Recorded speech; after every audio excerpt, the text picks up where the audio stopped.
Welcome to the Modern Savvy CPA, where financial expertise meets the cutting edge of digital age. I'm Sherron, your host, a certified public accountant, here to guide you through the intricate web of numbers and regulations, offering a fresh perspective of the ever-evolving world of finance. So how do we deal with financial anxiety? Or finances, anxiety about finances, If you're experiencing anxiety regarding your finances, then we need to address the root cause. Typically, that is the essential way to deal with it. Essentially, that is the way.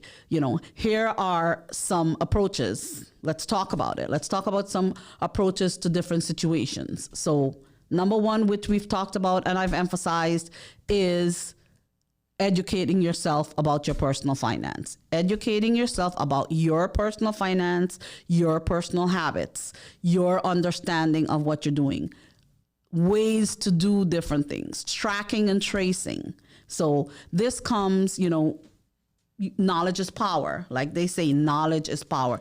Totally, I believe knowledge is power. So you could never be over familiar with the world of money. You need to understand the fundamentals of money. You need to improve your skills about it. You need to understand how to write a budget, a plan for the future. You can use various financial products, various apps to use this to help you with this. There's so much resources out there that you will be able to use to help you. You need to plan out your days, your months, your years, where you are prioritizing the parts where you're dealing with your money. Of course, when you're setting this up, it might take a little bit of time. But once you have it set up and you're checking on it periodically, it will be part of your routine, but it needs to be one of the things that you prioritize. I've heard many people say, I don't have time to do this. You need to make the time. Prioritizing, not having enough time. When someone tells me I don't have enough time or I'm too busy, that means you're not prioritizing it.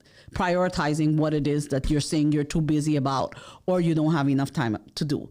Because if you prioritize something, it will be on the top of the list of the things to do. So being too busy about something, that means that it's not that important to you and you're not prioritizing it. And to me, your finances solve so many problems. If you have it under control and you are literate about what you're doing and you are controlling your money, it solves so many problems in your life. And anxiety, mental health was one of the number one problems. One of the things that it solves. Once you're controlling your money, once you're checking on it. Not being hyper vigilant, but setting your plan and be comfortable with your plan helps you to be more comfortable with the idea of money, and how you control your money. And it does not control your money. The money does not control you. Remember, money does not have an emotion. We put emotions on money. So you put your emotions on money. All of us put our own emotions on money. So you have to trace your steps and figure that part out.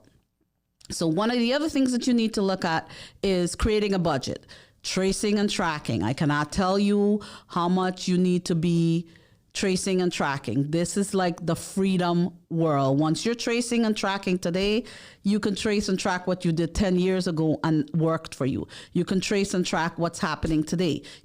A budget is a forecast. That doesn't mean that it's set in stone. It is a guideline. You follow this guideline and work with it. You adjust it as you go along if you see that there are certain things that you need to do.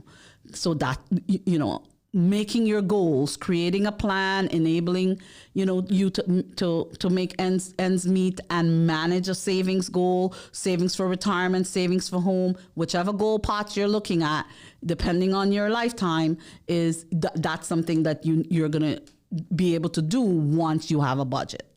You start with examining what your expense pattern is, understanding your emotions with money, understanding what your activities is. Usually I like to say you want to look at the last 6 to 12 months Track the last 6 to 12 months, understanding your spending patterns. Once you understand your spending pattern, it will be so easy for you to set up a budget because you'll understand where your money is going. There are certain things that are fixed costs, you know, your electric bill, your water bill, your mortgage, or your rent.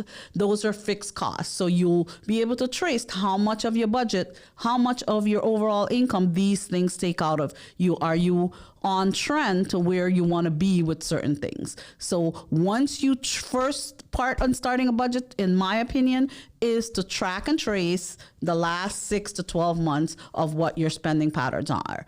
So you understand your emotion that you're attaching to money, because all of us have different ones. There might be things that I guarantee you there are going to be things that you're going to want to change within your spending patterns, but you won't know what you want to change until you look at it, until you paint your number picture. So then you can realistically put a budget together. Talk to someone that's trusted, a trusted advisor. Money's so often a taboo subject that we don't talk about it. We think it's something that we shouldn't be discussing. I think that you should be discussing money and understanding different strategies that different people use, you know, educating yourself on what people are talking about. Trusted advisors. Do not listen to craziness out there. Do not listen to the noise from people who are telling you 3 steps to do this, and you don't know what their qualification is to tell you this and why they should be telling you this. So you need to make sure that you're getting your advice from people who are qualified to give you advice. You do not want to be getting your advice from somebody that's on TikTok, on Instagram, on YouTube that is not qualified to give you advice on this, that does not have the experience or the education to back them. So you make sure that you're vetting your trusted advisor. Always vet your trusted advisor.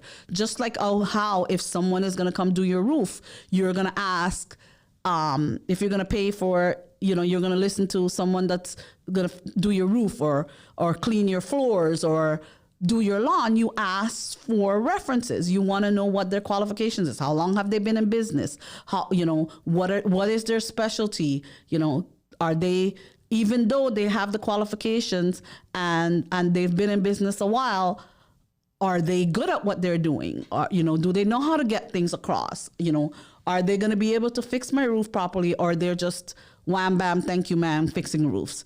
So it's the same and more important that what goes into your head and the things that you are listening to, that you vet the person that you're listening to. You don't just pick somebody out because what they say sounds good. If they say sounds good, that's just the beginning. You vet them before you actually put those plans into place or listen to what they're saying. So that'll help you transition into a good money mindset to focus on that. So you want to make sure that that's what you're doing. Thank you so much for tuning in. As always, feel free to give me a follow to get updated on new and upcoming episodes, and listen in every Tuesday and Thursday, where I teach you smart money habits so you can make better money choices with a financial goal focus.